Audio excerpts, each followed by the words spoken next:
Setelah sempat singgah di kota Pekalongan, saat ini saya sedang menuju ke kota Semarang sebagai destinasi terakhir.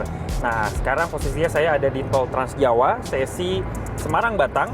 Dan kalau misalnya kita perhatikan, jalan tol Trans Jawa sesi Semarang-Batang ini kondisinya relatif baik ya.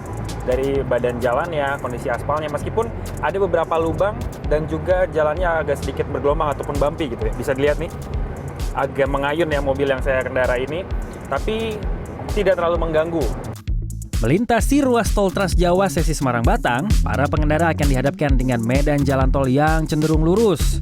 Batas kecepatan yang ditetapkan adalah mulai 60 hingga 100 km per jam. Para pengendara dituntut untuk selalu waspada dan berhati-hati ketika melintas di jalur ini. Kondisi fisik dan mental menjadi hal yang paling utama dalam berkendara. Nah, yang paling saya rasakan ketika melintasi jalan tol Trans Jawa ini memang kadang-kadang itu ngantuk ya, bikin ngantuk karena jalannya lurus dan relatif sepi. Nah, yang harus diperhatikan oleh para pengendara nih, kalau sudah mulai merasa ngantuk atau sudah mulai merasa fatigue karena lelah mengemudi, baiknya ketika ada rest area, ini harus bisa mampir ke sana. Nah, sekarang saya akan mencari rest area terdekat yang ada di tol Semarang-Batang ini, sambil ngelihat seperti apa sih fasilitas yang ada di sana dan juga kesiapan mereka untuk menyambut momen mudik lebaran tahun 2023 ini.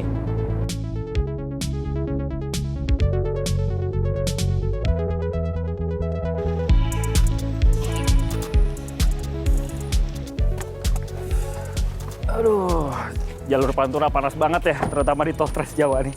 Nah, memutuskan untuk berhenti di tempat peristirahatan ataupun rest area menjadi salah satu hal yang harus dipertimbangkan oleh para pengendara, khususnya yang melakukan perjalanan jarak jauh dan sudah mengemudi selama 2 ataupun 3 jam lebih. Nah, saat ini saya berada di kilometer 379A yang merupakan tempat istirahat tipe A yang memiliki sejumlah fasilitas yang bisa digunakan para pengendara ataupun pemudik nantinya. Nah, sekarang saya mau lihat ataupun keliling di rest area ini seperti apa sih kesiapannya untuk menyambut mudik lebaran tahun 2023.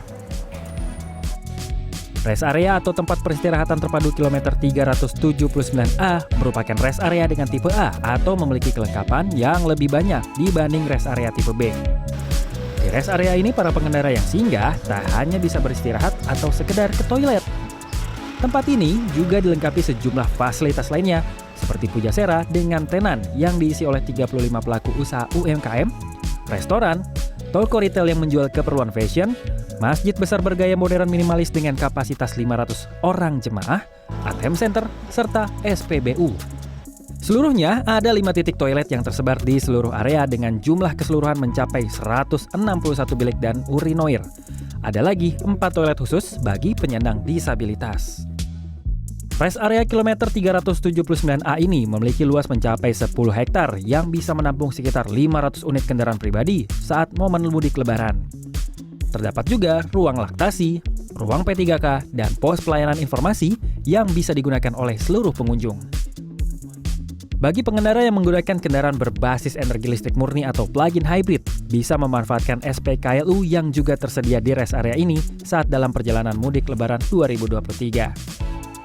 Khusus untuk rute jalan tol, PLN juga bekerja sama dengan pengelola jalan tol seperti Jasa Marga dalam penyediaan SPKLU yang berlokasi di sejumlah rest area jalan tol di Pulau Jawa. Beberapa di antaranya berada di tol Trans Jawa seperti di Palikanci, Jakarta Cikampek, Jakarta Tangerang, dan juga Jagorawi.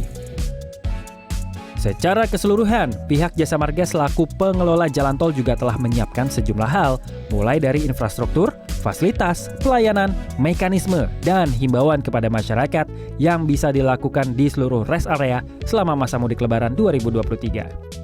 Untuk terkait penggunaan waktu di rest area, kami lebih tepatnya menghimbau Mas Albi kepada para pengguna jalan tol untuk bisa lebih bijaksana menggunakan waktunya, menghabiskan waktunya untuk bisa menggunakan fasilitas sarana ibadah gitu ya, atau dengan toiletnya, atau mungkin ingin berbelanja makanan dengan waktu sebaik-baiknya supaya bisa bergantian dengan pengguna jalan tol lainnya. Setelah beristirahat lebih kurang 30 menit buat relaksasi, ibadah, saya akan melanjutkan perjalanan menuju ke Kota Semarang melalui gerbang tol Kali Kangkung di tol Trans Jawa.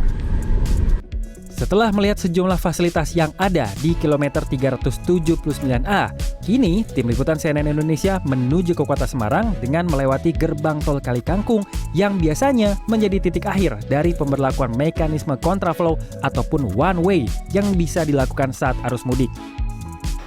Saat ini, sejumlah persiapan dan pekerjaan juga tengah dilakukan di gerbang tol Kali Kangkung ini.